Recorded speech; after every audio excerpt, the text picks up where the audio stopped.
Hi and welcome back to my channel. My name is Lauren, the film student extraordinaire, and today I am back with my part 2. Oh my god, I guess Coco doesn't like it, but I'm back with part 2. Oh, she's really excited. Let's go with that. For my making thumbnails, just the 2-part series. This is the second part. I made the first video Wednesday about how to make thumbnails using Lightroom and Photoshop, and today I'm going to talk about how I make thumbnails using Adobe Spark. I know these are all Adobe products, but this is legitimately what I use, so I wanted to be authentic. Even though these are things that I get through the school, otherwise you do have to pay for them.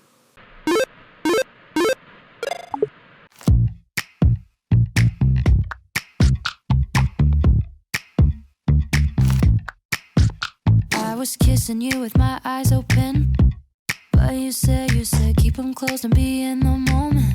Now, in order to demonstrate this, just like I did with the last video, I'm going to be showing you how I made the thumbnail for the very video you clicked on today. Now, usually this style of thumbnail is what I use for my live stream videos because I won't have necessarily taken a picture in advance, and they're usually about kind of a recap video. So I don't need one picture like one picture for me talking. I like to have a picture that was from that month.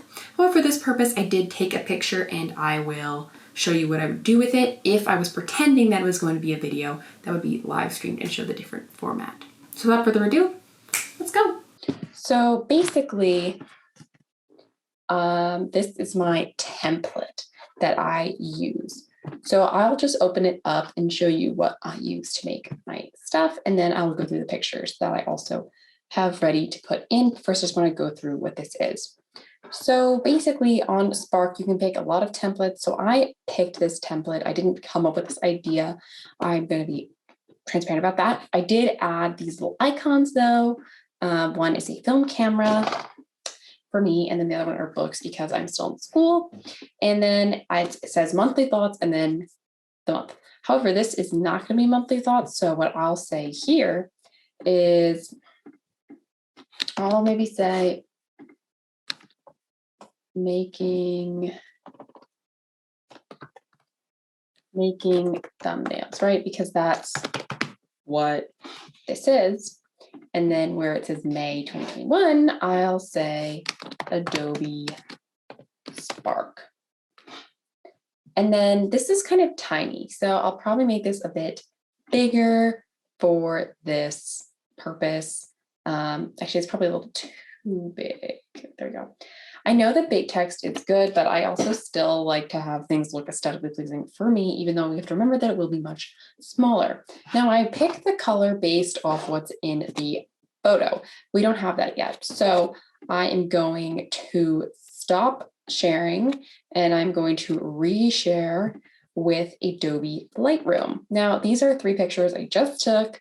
We've got one just smiling by myself, one with the computer in my head, to be funny, and one where I'm smiling holding the computer.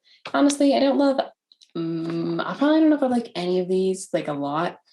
This one's kind of funny. Let's see if I can work with this one. So let's see, let me just move some things around. Now for this one, when I crop it, I don't make it 16 by 9. Instead, I make it 5 by 4, really 4 by 5, because I'm going to rotate it up. Now, immediately when I do this, I do see that I lose the fun quirkiness with the elbows, but I still think it's funny, and that's what I'm in the mood for. Similarly, I always recommend just clicking auto at first. You can always move things around after that, but honestly, just be quick. It does lots of great things. As before, I always amp up the vibrance. I know when you look at them, the original, and you're like, that's so unrealistic, and potentially maybe it is. I think I may even like up the contrast. That's too much, but it's, oh God. And then sometimes things happen and you don't want them to happen, and that's okay. But even though they look unrealistic, we have to remember that it's going to be on a big, it's going to be small, so it has to make a big impact.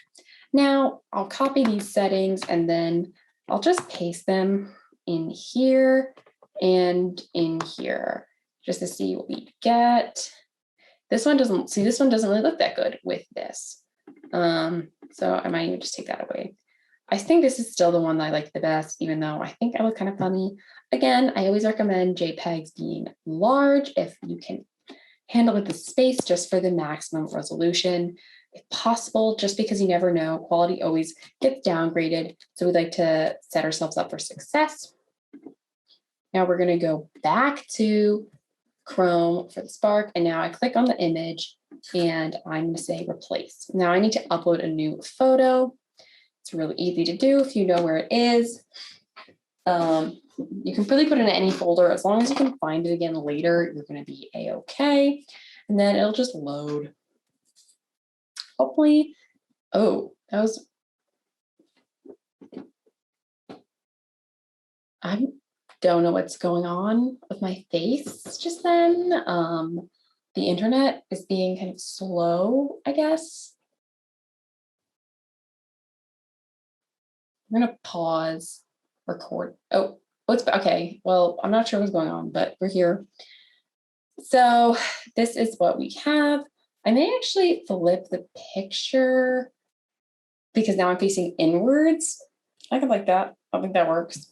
Now this red could probably pass, but let's just show you what I do. I pick the color, I open up the color, and then I just click this little finder button, and then I just find a color that I want to use. So now it's really bright, just like the shirt. Maybe that might be too bright. I think it is kind of jarring. However, it's going to be really tiny. So I think it actually works. Now, this more just from afar, you really see the Adobe Spark versus the making thumbnails. So I may actually switch these around and say Adobe Spark here. Oh, rats. There we go. Oh no. We love undo.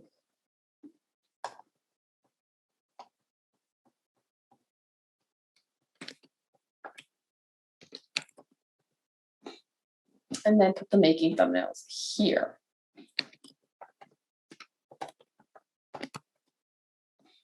And then I will adjust to make it a little bigger again. So even though, as I said, this is a template, I still am going to be adjusting sizes. You never want to just have something and then you're like, okay, this is the way it's going to be done now for the rest of time. It's not going to happen. Now, I just always call this monthly thoughts and I just keep track of it. That's just what I do. I always download as PNG, that you could really do whatever you want. And I just click start download and then it'll literally download and then it's waiting for you right there. You can rename it if you want. I don't really bother because I don't do my thumbnails so far in advance that I can't find them right away, pretty much. And oh, I said this right there, but you probably can't see it because I wasn't sharing my whole screen. I'll try to do that for a hot sec. That might look overwhelming, but basically they're right here. Hopefully you can see that right there. And that's it. So we can, just go to the outro, I guess. And that wraps up this video. If you enjoyed it, please remember to give it a thumbs up, comment down below, anything you want, and remember to subscribe. I have 2 more videos coming out next week, as always, and these are going to be more LA videos again. And because it's the end of the month, there's going to be a monthly recap, so you'll be able to see another one of these thumbnails in action. Bye. I guess I never loved you like I love me. I guess I never loved you, and that's okay with me. 'Cause someday I'll love someone like I love me. Might have to wait a little, and that's okay with me. Okay.